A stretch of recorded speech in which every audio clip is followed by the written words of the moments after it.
Welcome to day 1785 of What Shift Now. Poinsettias, beautiful. I'm surrounded by them right now. I've got red ones everywhere, but we've got the white ones, and my sister's looking for pink and blue ones, so it's going to be a fun holiday. Anyway, today for Supersize Your Business, we talked about respect being a two-way street and the benefits of being respectful to growing and building and supersizing your business. And I shared several benefits. Creates a better environment, informs better relationships, cultivates contribution. It allows people the freedom to participate in the organization. And basically the whole, I didn't even talk about when it's from. It was from 1964. It actually showed up and was first published in the New York Times with respect to respect in a marriage and it being a two-way street. I forgot to talk about that. I was talking about the advantages and about what it means to me and that I'm pretty open to honoring and respecting and treating people the way I want to be treated. It's only when somebody harms me that I choose to not participate in that relationship anymore. And it wasn't always that way. I mean, I think we have to grow up and learn what works for us and what doesn't work for us, what our boundaries are.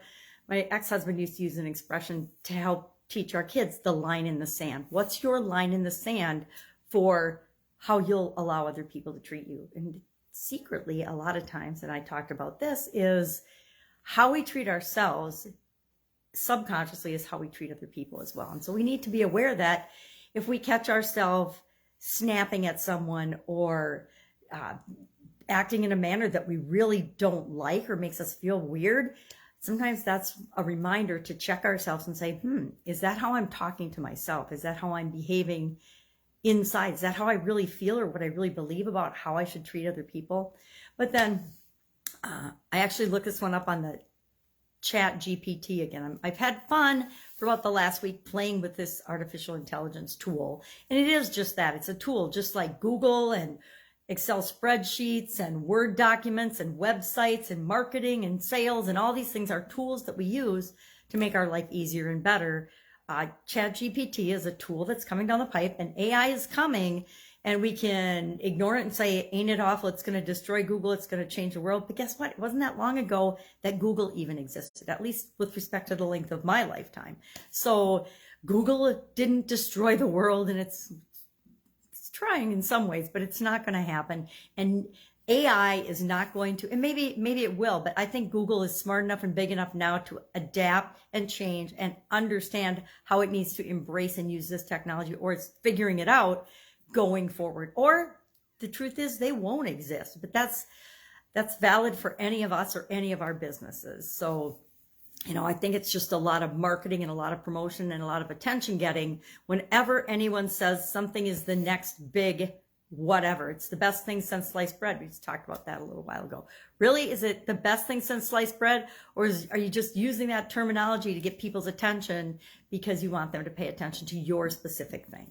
So we talked about respect, and the big topic for me, respect, is something that we need to earn, and we shouldn't have to, because all of us deserve a level of dignity and respect, but only if we treat other people that way. If we treat people badly, that's what we're going to get back. If we treat people well, that's what we're going to get back. And that's actually the ultimate in fairness, right? What you put out into the world is what you get back. What you put into something is what you get back. Sometimes more, and especially when it comes to negative things. If you put a lot of negative out into the world, bad things are going to be attracted to you that you couldn't even imagine.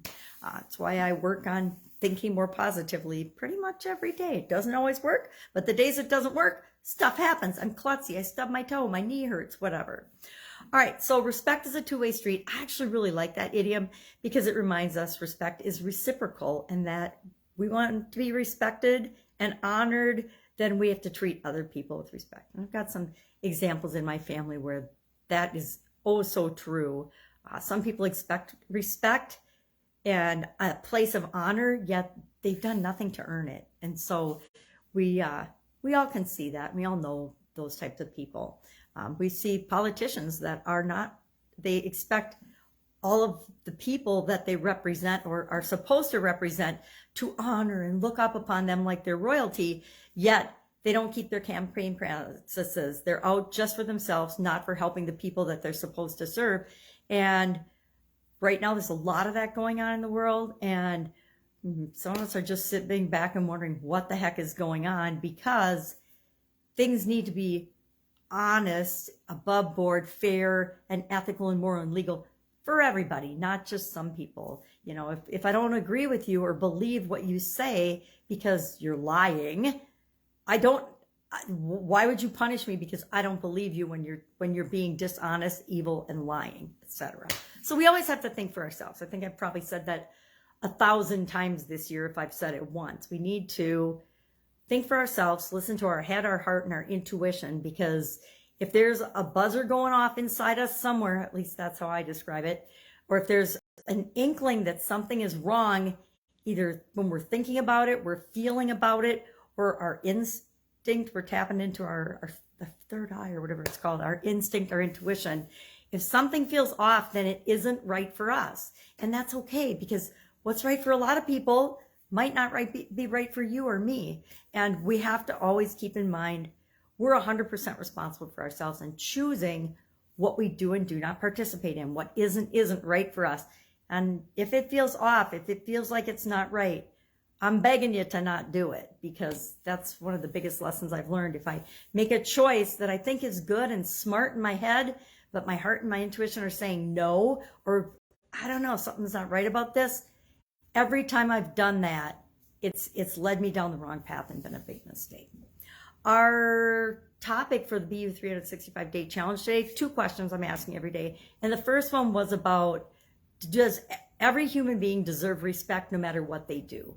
And my gut said no, my heart said no, my head said no. And I asked it to the AI, the artificial intelligence, ChatGPT, and it basically said the same thing. We all deserve human dignity and honor because we're human beings, but there are things that we can choose to do that disrespect other people or harm other people or are, again, immoral, illegal, unethical, and legal, not man-made legal, but human being, however you see spirituality, against the universe and energy and positive things in the universe or not. And if you do those things, then you can expect that you might not be respected for them. You know, people that have affairs are not respected by people that honor their commitments and don't have affairs. It's just an example off the top of my head. Politicians or famous people who have become famous because they have a talent or an ability, actors, athletes, musicians, but then they behave in ways that are horrible toward other people, don't deserve our respect. And we don't have to respect them, and we don't have to spend our money and participate with them. Same is true of businesses. We get to pick and choose those that are in alignment with what we believe and make us feel good, and those that are not. There's a lot of companies right now that I am personally choosing not to participate with because of the way they're showing up in the world and the things they're standing for. And that's okay. We all get the right, still in America, to spend our attention and our money and our time on the things that are right for us. All right, that's all I've got today. If I can help you in any way, ask, hit me up. You know how to find me. And if you don't, you can do a little research. I'm not that hard to find. And I will help you and answer your questions. All right, have a great day, and I'll, of course, be with you tomorrow.